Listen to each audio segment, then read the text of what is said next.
Une personne, une dame qui était conseillère municipale pendant très longtemps de la ville. Elle s'appelait, alors j'ai plus en tête, il faudra que ça me revienne. Et cette dame-là elle avait structuré après la guerre, à l'époque où on reconstruisait, où il y avait beaucoup avaient envie ne pas d'oublier, mais de refaire autre chose.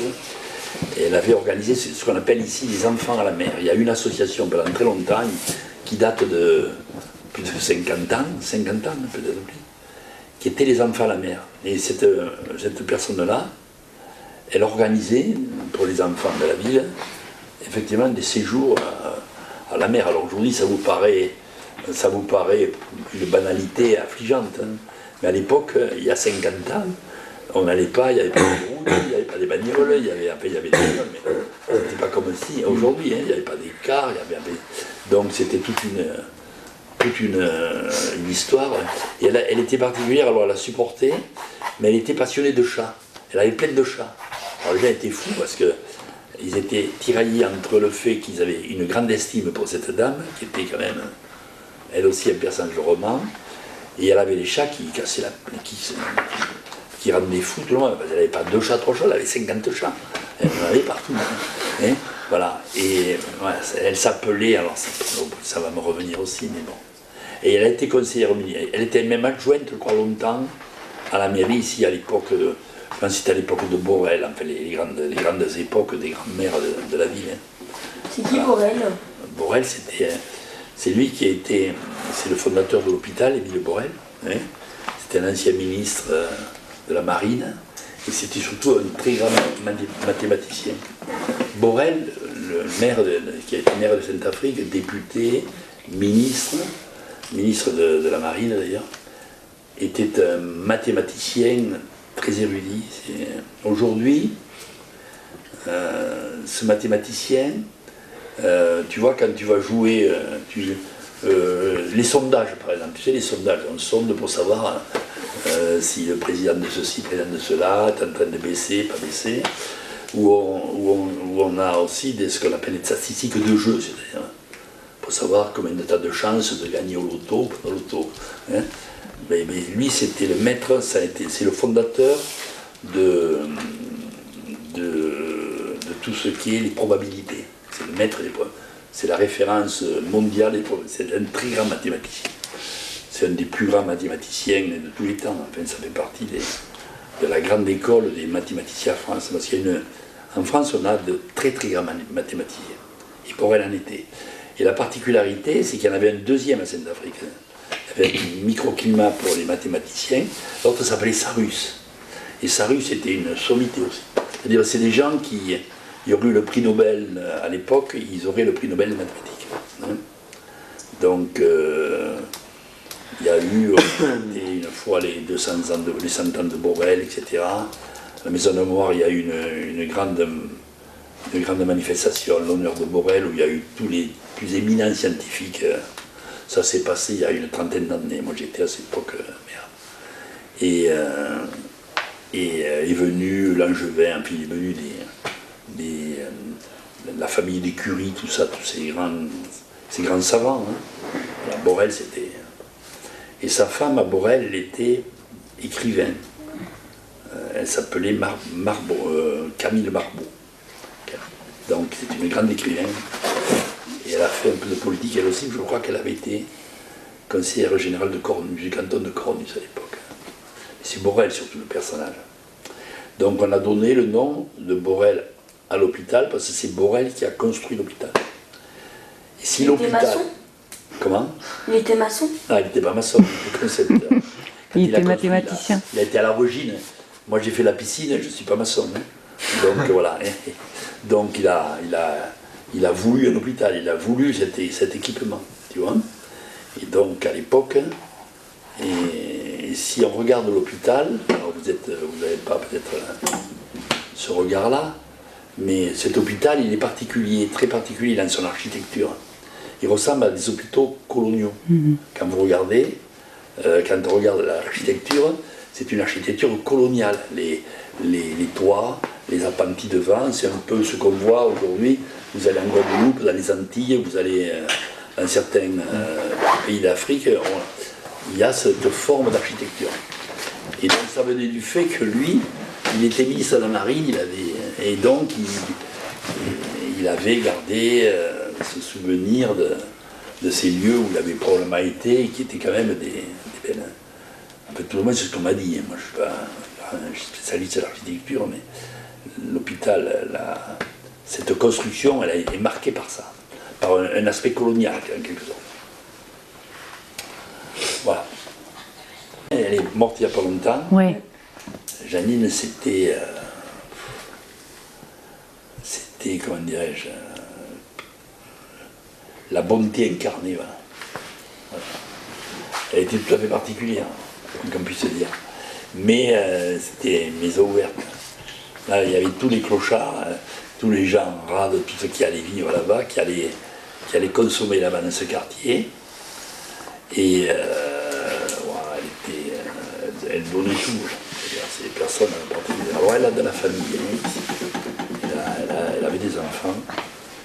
Et elle est morte aussi. Je n'ai plus le souvenir, mais je crois qu'on l'a retrouvée morte comme ça.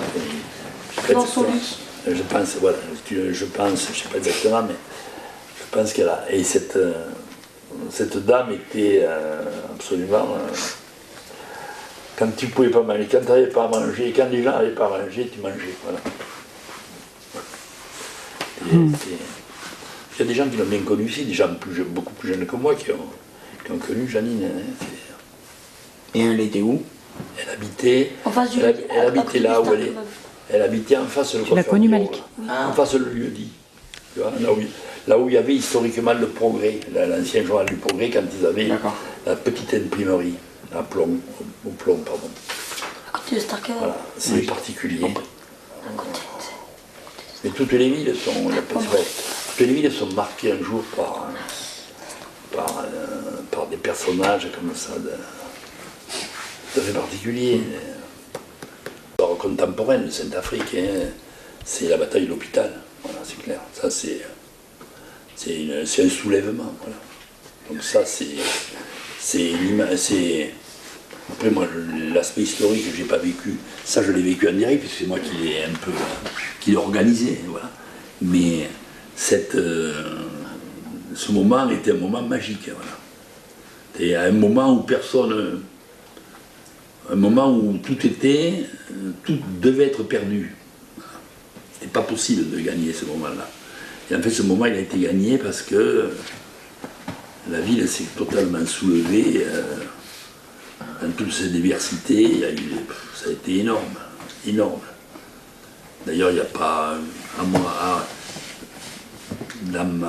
ma mémoire, il n'y a pas un moment qui ait pu connaître, un moment qu'une ville ait pu connaître de cette ampleur. Voilà. Donc c'était les gens, les familles, les enfants, les écoles, les vieux, les jeunes, les bébés, etc. Tous ces gens-là étaient complètement... ils se seraient fait égorger quasiment. Hein. Ils se seraient... voilà, pour défendre l'hôpital. Donc c'était un grand moment. Allô. Très grand moment. Bonjour. Tu viens chercher Monsieur Fauconnier? Non. C'est pas encore, c'est assez... Non, c'est comme il était là. À l'époque, on dit on va au trou. C'était au commerce, ça s'appelait le trou. On va au trou. Des gens disaient, il y avait les cafés en haut du Victor Hugo, là, qui ne marche plus du tout maintenant, mais c'était un café aussi assez emblématique. Hein. Il y avait le café du jardin. Le café du jardin, ouais. Il y avait c'est beaucoup les cafés quand même, de façon générale. C'est encore ça. Les bistrots avaient une fonction, on allait au bistrot. Vous allez quand vous irez quand vous serez plus grand. J'y vais, moi. Mon petit chiro là. On allait beaucoup au bistrot à l'époque. Les jeunes allaient au bistrot, c'était un endroit où il y avait un rôle social, les bistrots, on se rencontrait. Hein. On y va un peu moins. D'abord c'est cher, les gens ont moins d'argent qu'avant, hein. Ça coûte cher. Mais voilà, il y a après les lieux. On nous a parlé d'un cinéma pornographique à Sainte-Afrique. Ah oui, il y avait des cinémas.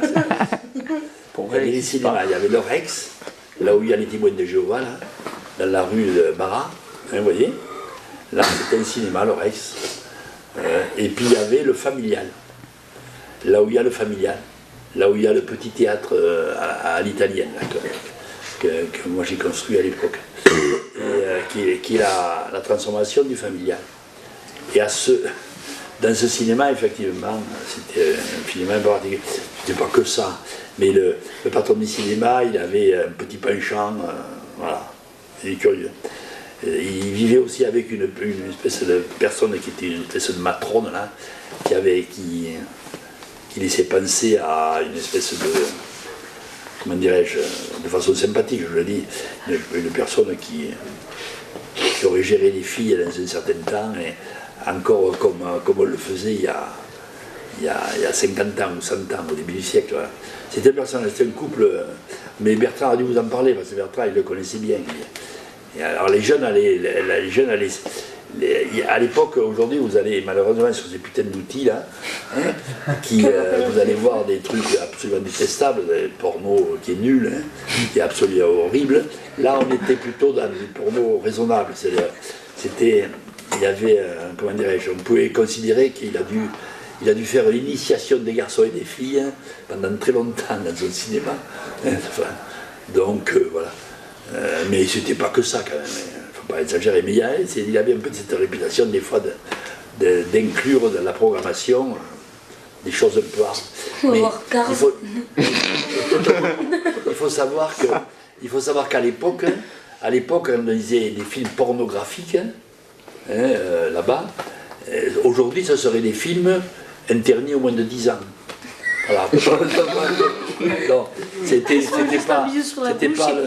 pas le porno, c'est pas le porno que vous voyez sur ces engins qui est vraiment l'horreur absolue, c'est dégradant, c'est traitement des femmes de façon épouvantable, comportement des mecs détestable. C'était du porno gentil, voilà. C'était du porno, voilà, c'était la petite initiation. Voilà. Alors, on fait comme ça.